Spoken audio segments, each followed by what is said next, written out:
philosophical point before we move forward with our further discussion. So basically, science and spirituality are both important in their own places. And when we look at the questions about, say, last time I mentioned that there are specific questions about cosmology, specific questions about history. Once we understand the thrust, then everything falls in place. What do I mean by the thrust? Let's consider this. Suppose there's a doctor, say a doctor who's expert in Ayurvedic medicine in India, and then this doctor learns English and writes a book in English about medicine. So when he writes this book, what exactly is he doing? He's conveying medical knowledge. But to convey medical knowledge, he of course may need to some level some amount of, how should you put it, he will need English language, knowledge of English. But the point of reading a book on medicine is not primarily to learn English language. The point is to learn medicine, how the treatment works. So similarly, when we approach spiritual texts, the purpose is to learn about life's deeper issues. So, there are many scientists who have recognized this point, that science fails in the face of all ultimate questions and leaves the problems of life almost completely untouched. This is Jaspers. Wittgenstein is one of the most prominent philosophers in modern society, modern history. His philosophy of language especially is considered formative. So broadly speaking, if you understand some core concepts, that is there something beyond science? Is there something? So we don't have to see, is this theory scientific? What does science say about these? All those issues are not primarily important. So let's look at some diagrammatic depiction of this. So here you will see there is gross physical reality, and that is primarily what science studies. And beyond that, there is reality itself is a big thing. So there is mind, emotion, soul, God. None of these are either scientifically directly demonstrable nor scientifically refutable. Let's look at this another perspective. There's the gross physical reality. That is one level of reality, and that is the level at which science operates. Then there is subtle physical reality. And then beyond that, there is spiritual reality. So if you consider, when you talk about spiritual knowledge, what scriptures talk about is primarily about how we can understand our spiritual side and how we can grow and develop our spiritual essence the most. So that's why specific theories and contradictions between theories don't have to be made big issues. Say, for example, last time I mentioned, so if you can keep this diagram in mind now, let's try to understand this with this diagram in mind. There's gross physical level, subtle level, and spiritual level. So now, with this in mind, let me take a couple of points over here. That, so if we put at this point explanation, level of explanation. So when Newton saw the apple falling, so when he saw the apple falling, most of you know about this incident. It's considered to be one of the formative incidents in the history of science. So when he saw this apple falling, what was he actually looking for? He was looking for an explanation at a gross physical level. So he came up with the theory of gravity. So now, theory of gravity, he didn't see it. He saw it as one level of explanation in terms of, we could say, physical mechanisms. And beyond that, there is another bigger level of explanation that we can have. And that is not bigger, a different level of explanation. So he saw the apple falling. Now he understood, Newton himself he believed in God. In fact, he considered his scientific theory, scientific findings to be like spiritual insights into how God made things happen. How God made things happen. So he said, "Oh Father, I think thy thoughts after thee." This was his. Now this quote is attributed to many different thinkers, but the oldest thinker to whom it is attributed is Newton. "I think thy thoughts after thee." So it's interesting. He didn't see the theory of gravity as contradicting God's existence or God's benevolence, God's role. Why? Because explanations exist at different levels. And once we understand this fundamental principle, that explanations exist at different levels, then a lot of contradictions can be resolved. Vaibhav, in my last session, did I talk about the explanation of the car driving? If a person is driving a car, the top down and bottom up explanation? No, Prabhuji. No. No, Okay. Prabhuji. Okay, thank you. So what do I mean by this? Say, suppose you see a neighbor's car rushing out, racing out. Now, we could give explanation at different levels. And the two explanations, let's look at why did the car move? Why is the car moving? So we could give a mechanical explanation. Mechanical explanation would involve what all? Okay, the car is moving because the wheels are moving. Why are the wheels moving? Oh, because its whole mechanical structure involving, there is a spark in the ignition. And why did that happen? And I'm giving a very broad outline over here. And why is that happening? Oh, because the key was pressed. So nowadays modern cars don't even require you to turn the key, just press the key. So why did the car move? Because why the car start racing along the road? Because the key was pressed. Now there's a personal explanation. Say, while the neighbor is rushing, hey, anything wrong? We ask them and they say, oh, okay, my cousin met with an accident and I'm rushing to the hospital. So now what is happening is this mechanical explanation is a bottom-up explanation. Bottom-up means, why am I calling it bottom-up? You see from the lowest or the lowest to the grossest level of reality.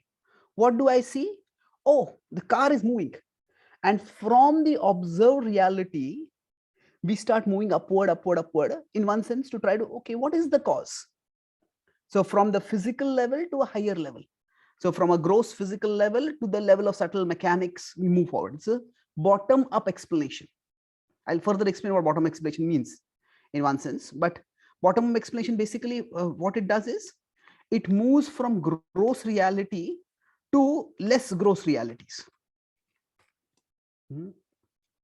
The personal explanation is a top-down explanation. Top-down explanation means that a person who is a conscious being desires to move, desires to go somewhere, and therefore the whole car starts moving. So what is happening over here in the top-down explanation? We start with consciousness. Consciousness is the starting point. Whereas bottom-up explanation, physical change is the starting point. So now, of course, you can say at one level, there is physical change involved in both and consciousness also involved in both. That is true.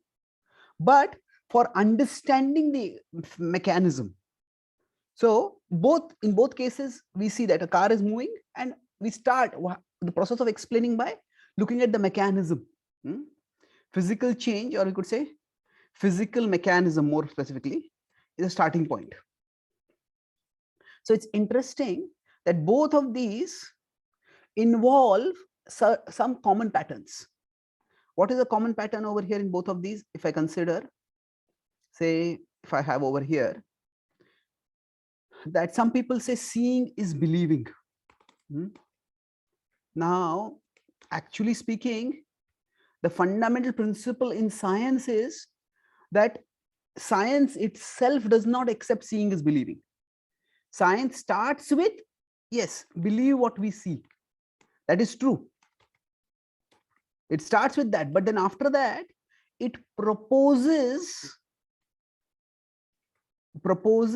invisible principles for explaining visible phenomena. What do I mean by this? That gravity is not something which is physically visible. A fruit falling is visible. Gravity is not visible. So what is happening in science is, in science, we start from pratyaksha. Most of you know about these three ways of acquiring knowledge, pratyaksha. And from pratyaksha, we go to anuman. So from pratyaksha is, in modern scientific language, it is observation. We start with observation and then we go towards anuman. Can be inference, it can be theory, it can be postulation. And then basically science goes up and down between this. Start with observation, come to a theory, then do experimentation. So again it is to pratyaksha. This is experimentation. And then lastly it is to anuman again. Anuman is, here you could say more like here is a law or principle or whatever you want. Now this is a simplified understanding. Science is much more complicated, at least in some cases. But basically, even science doesn't rely only on the visible. It starts with the visible, but it comes to explanations by postulating something invisible. So now going back to this diagram, you see over there is gross reality, subtle reality, and spiritual reality. So science basically starts on the gross. It doesn't entirely go to the subtle, but it goes toward the subtle. From the physical, from the visible, it goes toward the invisible. If you consider, say, the principles of electromagnetism, the principles of thermodynamics, now these are not tangible physical things. Their effects are visible, but they themselves are not visible. So the raw, in fact, all rules and laws, they are not tangible physical things. They are explanations for physical things. So you could say from the gross, we move toward the subtle. Now, in spirituality, what we do is, yes, we acknowledge the gross, but instead of looking from gross towards somewhat subtler explanations of the gross, we start with the spirit. And then we come to some explanation. Now, so for example, like the car, rather than looking at the mechanism of why the car is moving, we look at, okay, who is the person and why they are trying to move. So that these two different approaches to acquiring knowledge. And in many ways, these two are, you could say, they just have different ways of looking at reality. Now, there are some places where they may intersect, and how they intersect, that has to be carefully analyzed and understood. But the car moved because the key was pressed, and the car moved because the driver urgently wanted to go to the hospital. These two are not contradictory explanations. They are complementary explanations. And depending on the purpose, say if there is a mechanical failure in the car and the car stops moving, then we look for a mechanical fixing of the car. If suddenly the person loses consciousness, the person loses nerves, the person changes their will, the car is moving in a particular direction, suddenly it takes a U-turn and comes back. Suddenly it stops. So the car is functioning, but the person is not functioning well. So at that time, you might ask, what happened? You're planning to go, what happened? Why did you go? So the point I'm making here is that both approaches have their utility, validity, and even necessity in different contexts. So there is, sometimes we feel that sometimes if a person who is scientific can't be spiritual, or a person who is spiritual can't be scientific. No. So if you go back to science and spirituality, they both explain things at different levels. And both approaches, both explanations have their three things. They have their utility, validity, and even necessity. Necessity. All three are required. The problem comes when only one explanation is considered an absolute explanation and everything else is neglected. Everything else is neglected. That's when problems start coming up. Einstein famously said that we can have, he said that scientists can develop, he was one of the persons who suggested to President Eisenhower that that we need to develop weapons of mass destruction. This is Einstein's dilemma. So he knew the terrible power of the atom bomb. He sent a letter which actually started the Manhattan Project. So now after the Manhattan Project culminated in the bombing of Hiroshima and Nagasaki, Einstein later felt deep regret. He felt that the amount of destruction that happened, maybe it was not necessary, but he said that if America didn't have the deterrent bomb, the danger from Hitler having something similar would have been far greater. So his inference over there was that science can make, and I'm paraphrasing, make an atom bomb. I'll specifically, science can make an atom bomb, but it can't tell whether to use it or when to use it. That has to be a human decision by a conscious being. Science can provide us data, but even after you get data, even today historians debate whether America really needed to bomb Hiroshima and Nagasaki, whether they could have ended the war without that being done. But we don't know. But so the point is, so I'll conclude with this discussion with one point here that he talked about. He said that we can talk about the ethical foundations or uses of science. Is science being foundations of science? We can talk about how science is being used ethically or not, but it's much more difficult to talk about the scientific foundation of ethics. By scientific foundation of ethics, what does it mean? That what makes people behave ethically, what makes people behave rightly, wrongly. Now we may have various theories. We may talk about this gene and that gene, and we talk about social conditioning and upbringing, but he recognized one very serious problem. So the concluding point I'm making here is, the direction I'm taking is, why would we need spiritual knowledge in an age of science? That is because he says that science can't answer ethical questions.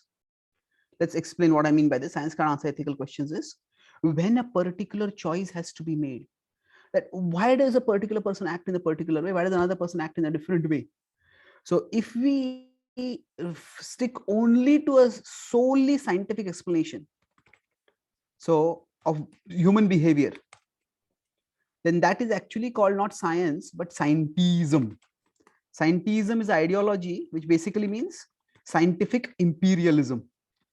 That science claims that it alone is the sole source of all authentic knowledge.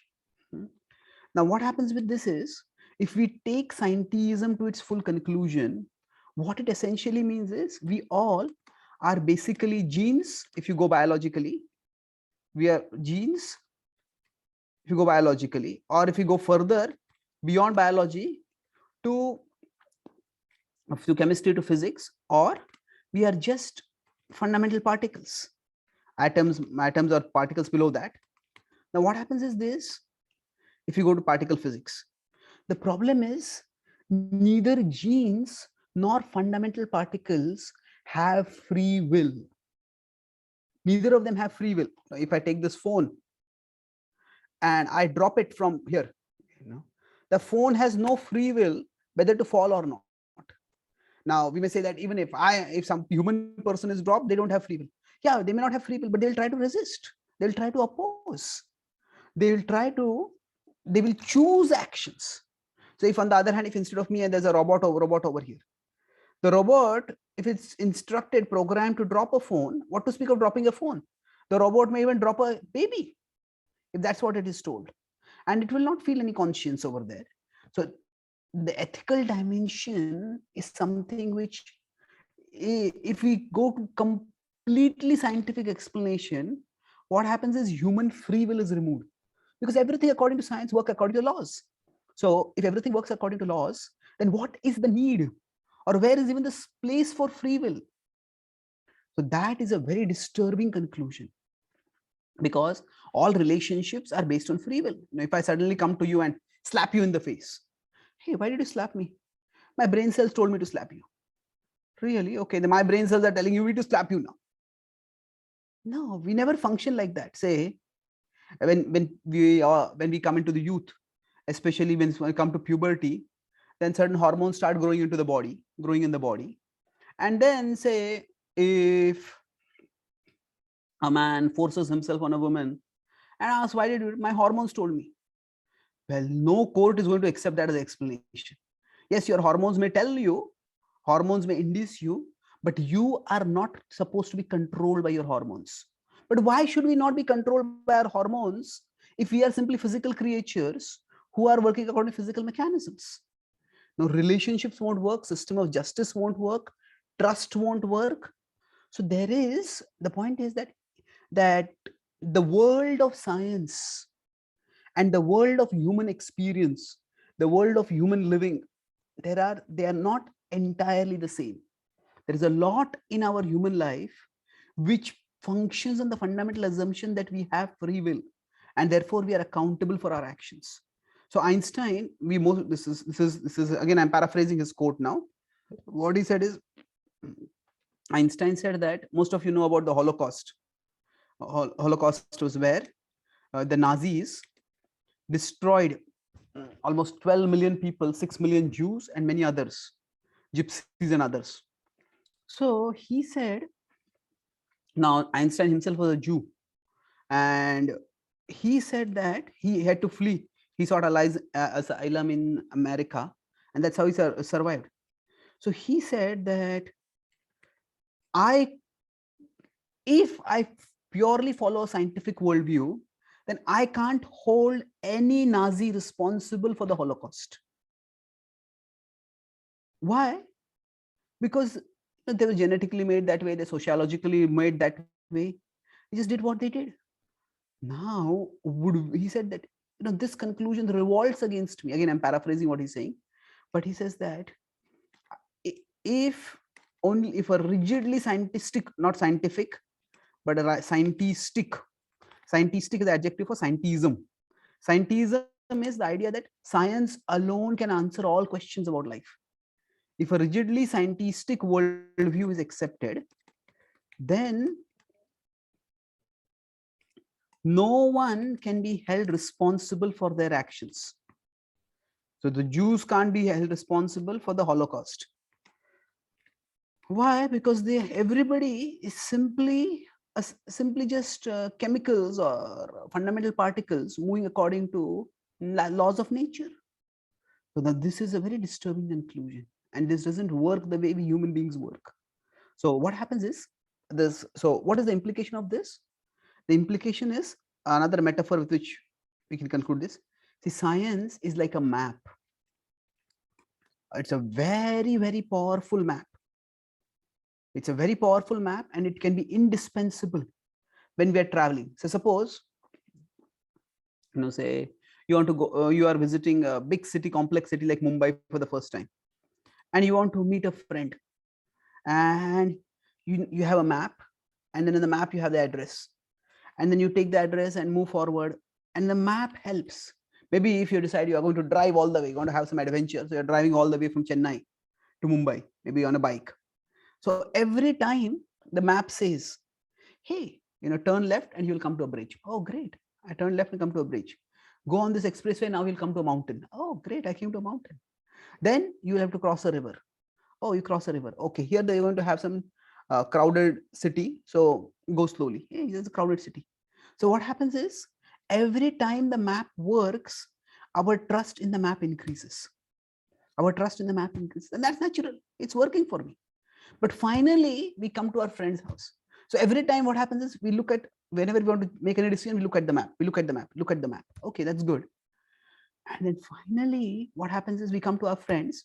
Okay, this is, you have arrived at your destination. Say the Google Map says, oh, good. We go and knock on the door. And there are friends open the door. Oh, welcome. He says, oh, then we look at the map. Yes. You don't exist on this map. Therefore, you don't exist. What nonsense. He says the map is supposed to depict physical reality. The map is not depicting all of reality. So to say that a person doesn't exist because they are not shown on the map is stupidity. A map is very powerful. It may be indispensable. It may be essential, and we value it. But to reduce reality to the map is stupidity. To reject those elements of reality that don't fit in the map is stupidity, is self-deprivation. To reject those elements of reality that are not found on the map is, you could say, both stupidity and self-deprivation. So if we came all the way to meet our friend, he says, no, I don't see you on the map, therefore you don't exist. No, that would be silly. There are aspects of reality which cannot be scientifically quantified, which cannot even be scientifically understood. But that doesn't mean that we don't have to discuss them. They're important. Life of, what is the meaning and purpose of life? What are the ultimate realities? And how can we perceive them? How can we live a meaningful life? So those are questions which are answered by scriptures. And that's how this session will be a very good segue, a good link to our next session on scriptures. So if somebody sticks to a rigidly scientific methods, what happens is, actually speaking, there is no scientific proof that you exist. What do you mean? The science can say, okay, your brain exists, your eye exists, your heart exists. But where are you? There is no scientific proof that you exist. But scientific proof exists because you exist. Because there is a conscious observer, that is why science happens. And that is why we can go through the process of proving or disproving. So we have to start with fundamental realities. And science is a powerful tool in today's world, an indispensable tool. At the same time, it's like a map. Use the map wherever it is needed. At the same time, recognize that there are elements of reality beyond the map, and they also need to be given their due place in spoke today. So broadly, I took 3 main points that, if I want to do a summary here, first I talked about why do we need, say, something beyond science in today's age? Are science and scripture contradictory? No, we talk about different levels of explanation. So different levels of explanation, top down and bottom up. And then top down, or rather bottom up and top down. And in that, I give the example of the car. And then the car, so the car starting example. And then how that concept, how does it apply? We talk about 3 levels of reality as described in the Vedic scriptures, and what science does. See, even science postulates the invisible based on the visible, but it is more of a from gross to less gross approach. Whereas there's another valid approach, that is, we start from conscious beings and then we move downwards. So that's the way. Why is the car moving? We understand that. So there are different ways of explaining. And why do we need these different ways of explaining? I talked about how that the scientific explanation, it is a map. And what does it miss out? It is as a map, it leaves out 2 main things I talked about. It leaves out ethics, because ethics means, in the scientific worldview, scientific worldview, there is no room for free will itself. And that is a very counterintuitive, counter-experiential, counter-common sense conclusion. It leaves out ethics, and it leaves out our own self-existence, as I said. So rather than reducing reality to a map, we use the map, And then we also engage with reality in holistic terms. Thank you very much. Hare Krishna. So I saw a couple of hands were raised in between. Okay. Hare Krishna, Prabhuji. So, okay, so are there any specific questions about the topic? I'll talk about technicalities of various philosophies later. If there is, we can discuss also that, but if there is something specifically related with the topic, let's discuss those first.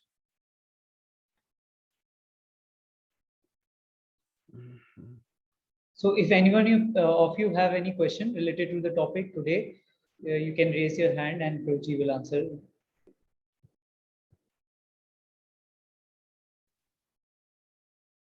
Okay, Prabhuji, so they don't have any question from today's topic. Okay, one student have. Yes, Okay. Pradyum, please unmute yourself.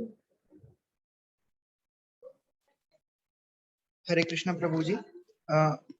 Prabhuji, actually, I am having a course on this philosophy of biology in my college, where the ethical aspects of evolution are discussed. So there also they have said that even the distinguishing point between living and non-living is the consciousness, as you have said too about this also. So that consciousness too is also evolved because as the mind has been evolved continuously, there has been a constant competition between the neurons, and because of this, there has been some adaptation, and due to which some consciousness and ethical things have evolved. So they somehow have. Okay, so there are two distinct things over here. Yes, see, there is in biology, we may have some explanation about how ethical behavior evolved. And the point here is not the historical or sociological explanation of a particular phenomena. It is the ontological possibility of that phenomena itself. Say what, again, there are different levels of explanation. It's like, if somebody uses a foul word, how could you speak like that with me? Somebody says, because I learned English in my school. That's not the point. I'm not asking how you speak English language. I'm asking how could you use such an offensive word in dealing with me? So what the point we are discussing is not how free will or ethics, not how ethics evolved. The point is ethical behavior itself requires certain level of capacity to control one's reflexes, one's, you could say, genetic imperatives. So where does that come from? How is that even possible? So particles of consciousness don't exist. So particles of matter don't have free will. Biology is basically holds that we are biological robots. We are basically robots, but not made of digital components. We are made of carbon. So we are, as one scientist said, we are machines made of meat. That's what one reductionistic scientist said. So the point is, how does even the possibility of free will exist? How does the possibility of ethical responsibility exist? Not how a particular thing happened. That to how a particular ethical behavior came up, that's a different question. Yes, we may go into sociological explanations for this. That's perfectly fine. But we are asking a deeper question over here. So there are two different questions. Let me put this another way to answer this. That if we are nothing but fundamental particles in physics, the fundamental particles in physics don't have any free will, whereas we as conscious beings have free will. So from the fundamental particles of physics, how does even we as conscious being, the possibility of free will comes up? Once we can say that, okay, there are living beings living in this particular setting, and this kind of behavior is suitable for them, adaptation and all that comes much later. It is entirely a different question. So the difference is between the specific possibility of ethical behavior, a specific kind of ethical behavior, how it happens, and the very possibility of restraining one's default functions and choosing. These are two very different questions. Hope I made myself clear. Yes, Prabhuji. Yes, Prabhuji. Thank you. So If anyone has any question, you can raise your hand. just looking at some of the, are there any questions remaining from what we discussed last time or from the PPT which you had made? Also quickly looking at that also. We can move up from there. Mhm.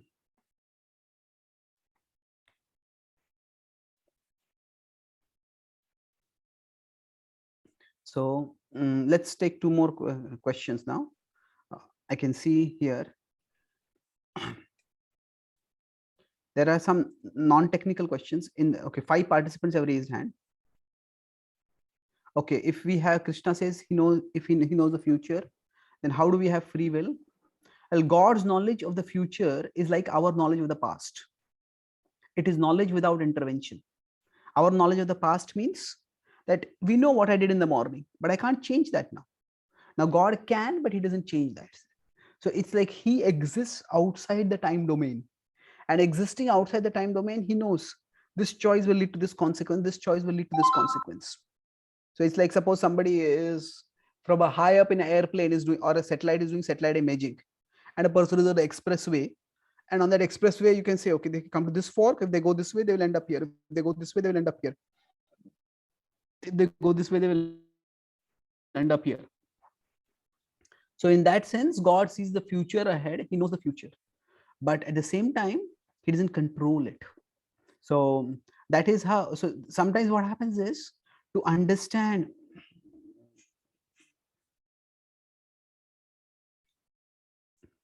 to God is not like a physical structure with certain static attributes.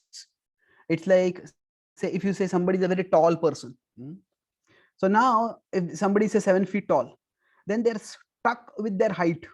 Even if they want to, they can't change their height. So they can, if they want to be discrete in a particular place, it's very difficult for them to be discrete because they're stuck. But so God is not like a physical object with certain fixed attribute. God is a conscious person, and what that means is that as a conscious person, he may sometimes choose to exhibit certain attributes, and sometimes he may choose to conceal certain attributes. So when he wants, he may manifest his omnipotence, his omniscience, and when he wants, he can conceal his omnipotence or omniscience. He's not stuck with them. He is a person who can choose to have whichever attribute he wants manifested at a particular time. So that is the difference between, so underlying God's various opulences. So if you, to understand God, what do we need to do is, it's important to see God as a conscious living person, not merely as a, so God is not an object with fixed attributes. God is not an object like like a building which is 110 story tall. It's not like that. He's a conscious person who is a conscious person driven by love. So because he is driven by love, he loves us and he cares for us, and he wants us to care for each other and care ultimately for him. So he subordinates his omniscience for his, you could say, for his love, or you could use a more specific word, if you want to use a more philosophical word, is omnibenevolence. Benevolence is to do good, omnibenevolence is to do good to everyone. So he subordinates omniscience for his love. What does that mean?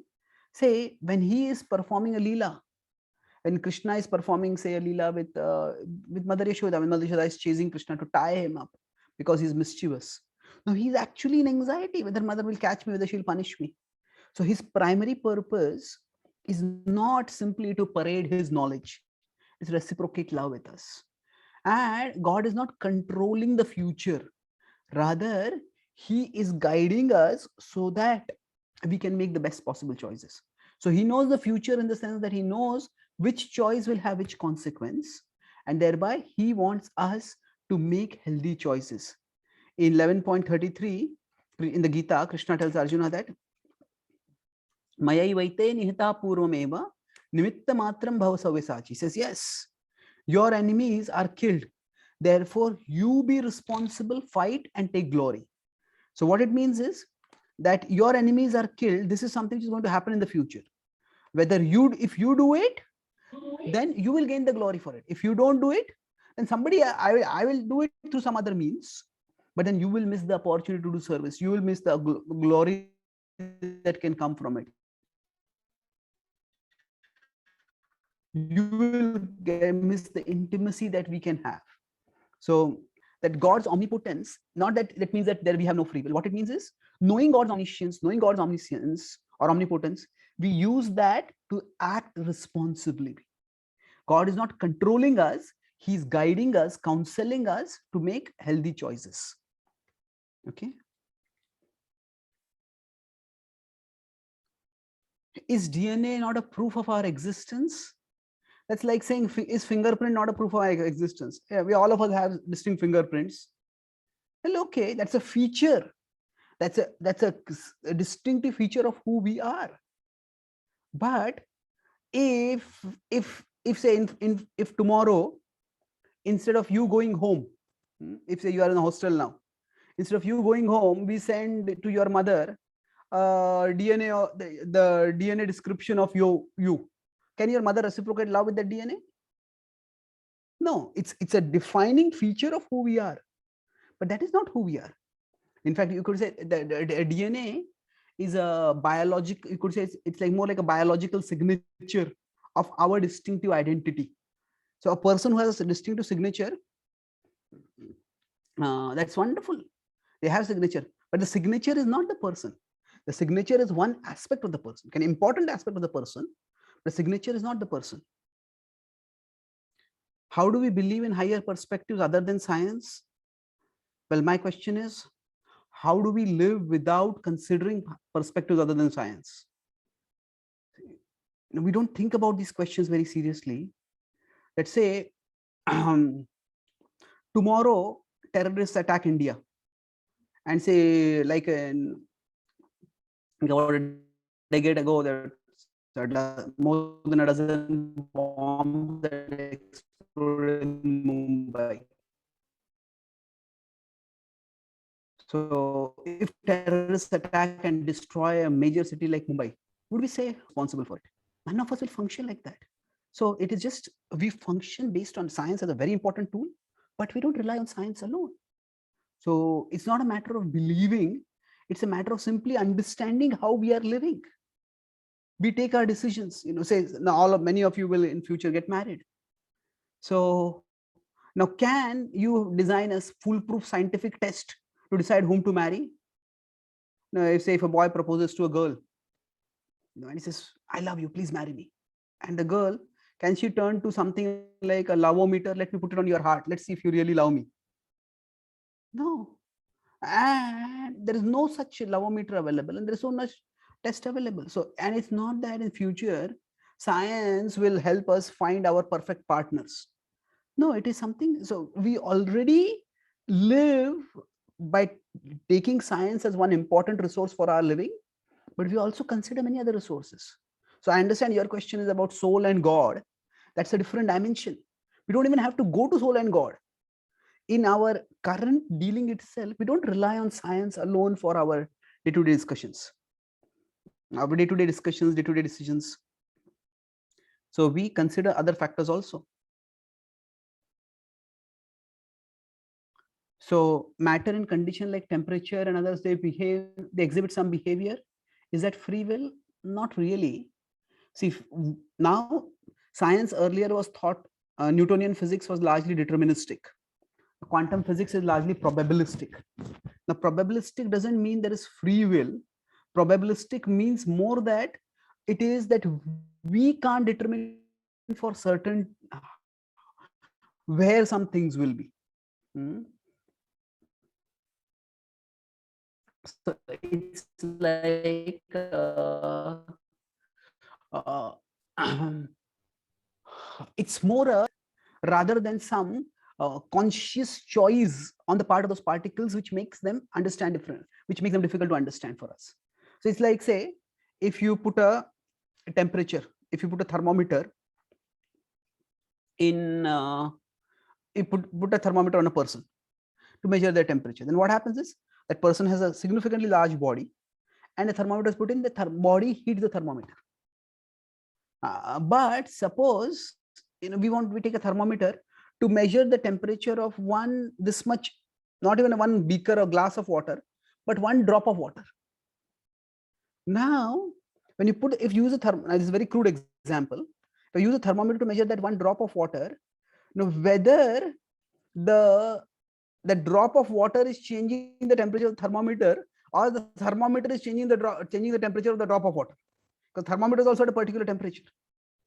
So when we talk about probability, it is more inadequacy of our measuring instruments. It is not the unpredictability of fundamental particles because of their lack of, because they're having free will. Okay. What was the wrong thing that happened that's led to Kali Yuga? No, there's nothing wrong. The 4 seasons, the 4 ages are like 4 seasons. They're basically, is it something wrong that causes summer to change to winter? No. There are different kinds of life forms, and different life forms flourish at different times. So similarly, there are living beings with different moral and mental capacities, and different ages are meant for these different living beings. So it's like that. So it's not that anything particularly wrong. It is more that certain ages are meant for people of certain capacities. So soul resides not in the heart, in the region of the heart. In the region of the heart. Soul is non-physical. It is non-material. So it's when the heart transplant happens, then basically it's like a Prabhupada gave the example of a king sitting on a throne. The throne is damaged, the throne is removed, and another throne is put over there. Now, it's not that simple, but the principle is that simple. Yes, so basically the soul doesn't depend on a particular physical organ or physical location to function. It just has it may be associated with a particular physical organ, but it's not dependent on that. That can be replaced, just as, say, arm can be replaced, or any other organ can be replaced. Okay, so should we stop here, Vaibhav? Should we take a few more questions? Guruji, if you have little time, then you can take 1-2 questions.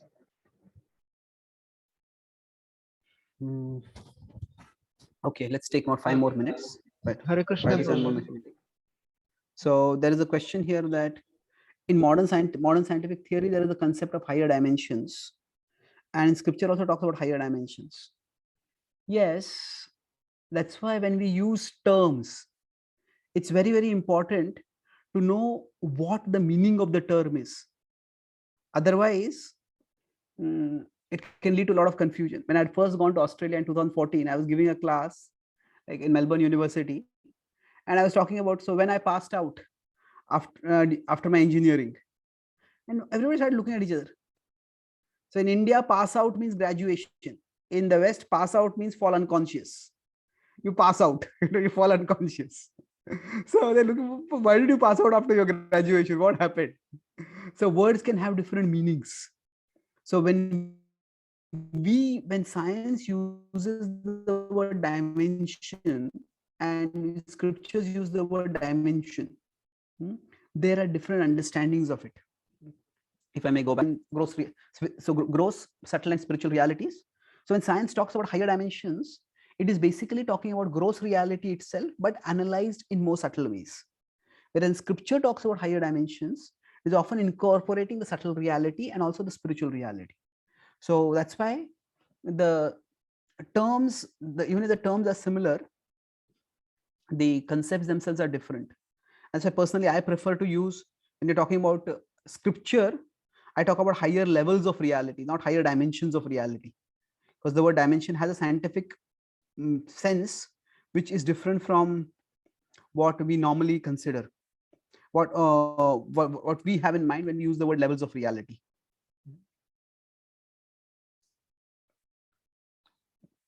So are there similarities in the theories? Well, they could be explored. There are intriguing similarities which could be analyzed between, say, for example, the theories of origination that are described in terms of how the universe began. There are some similarities between the Big Bang theory, for example, and the theory of the Vedic understanding. There is a fundamental concentrated part of matter called Pradhan, from which the universe comes about, and there is, in science, talks about a singularity from which from the universe comes about. So there you could talk about certain similarities in specific theories, but I would say that there are almost two different approaches, and that's why, rather than focusing on the similarities in the theories, we can first understand the approach and look at the purpose. Understand the approach and look at the purpose, and then we can look at some similarities. Is then there are a couple of hands raised? Do we want to take one question from there, or they also type the questions here? Yes, Prajit, we can take Aman Yadav. So do living beings? So living beings go to the spiritual world at some point. What happens to the material world? Well, living beings will go to the spiritual world, but not necessarily all living beings. It's like a jail or a hospital. Specific patients from the hospital will be discharged and go back home, but other patients will come back. So the purpose of the hospital is fulfilled when a patient gets discharged and goes back home. But that doesn't mean that the hospital itself no longer needs to exist, because there are other people who become sick, and for them the hospital is still required. Okay, Aman Prabhu, last question.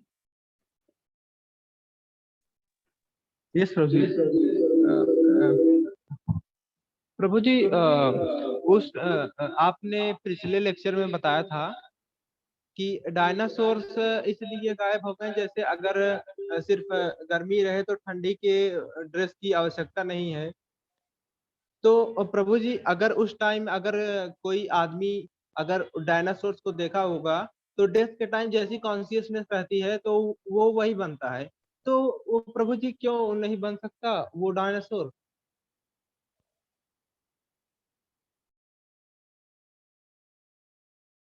Okay, good question. So but that doesn't mean that life has to be there only on the earth.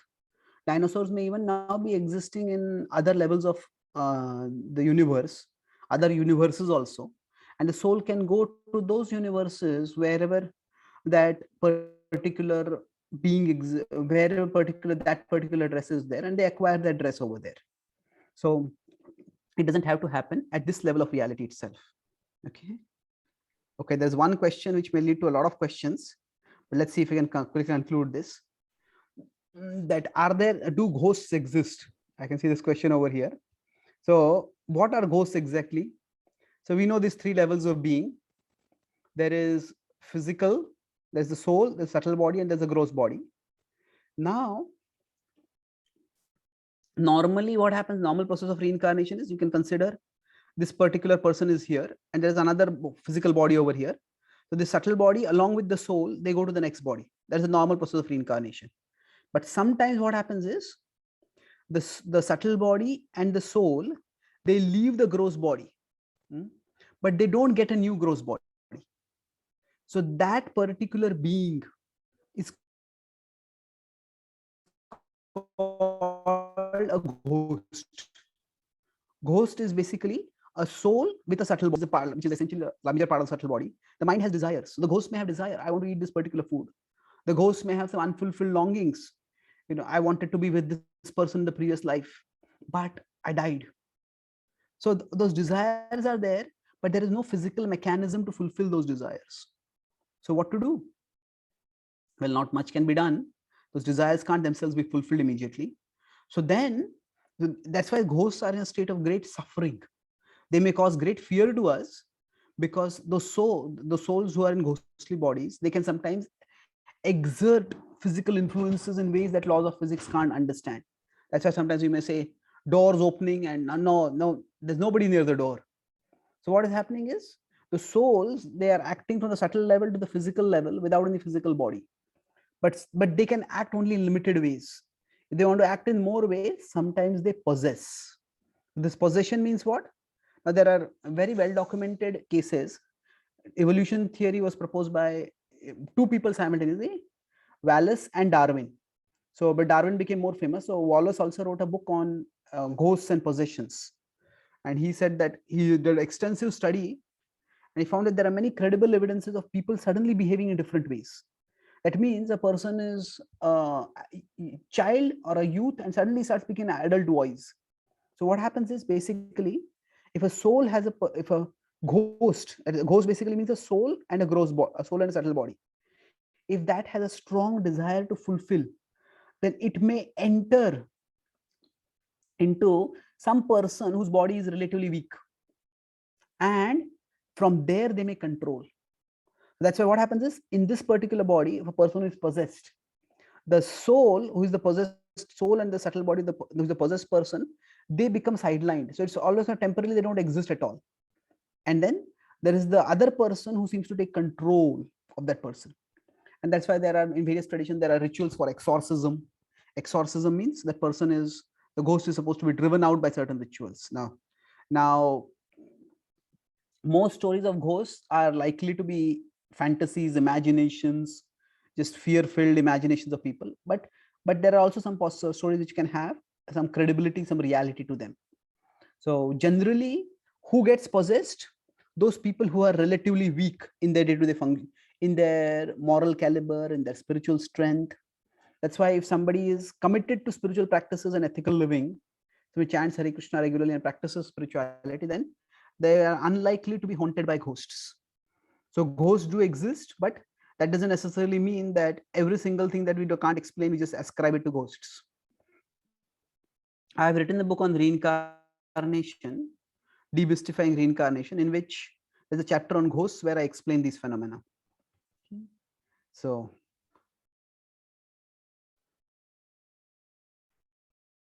okay.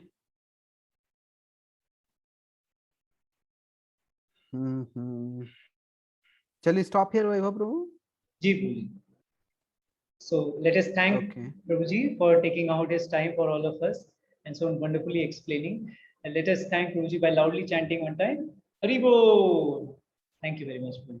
Hare Krishna. Hare Krishna. Thank you very much.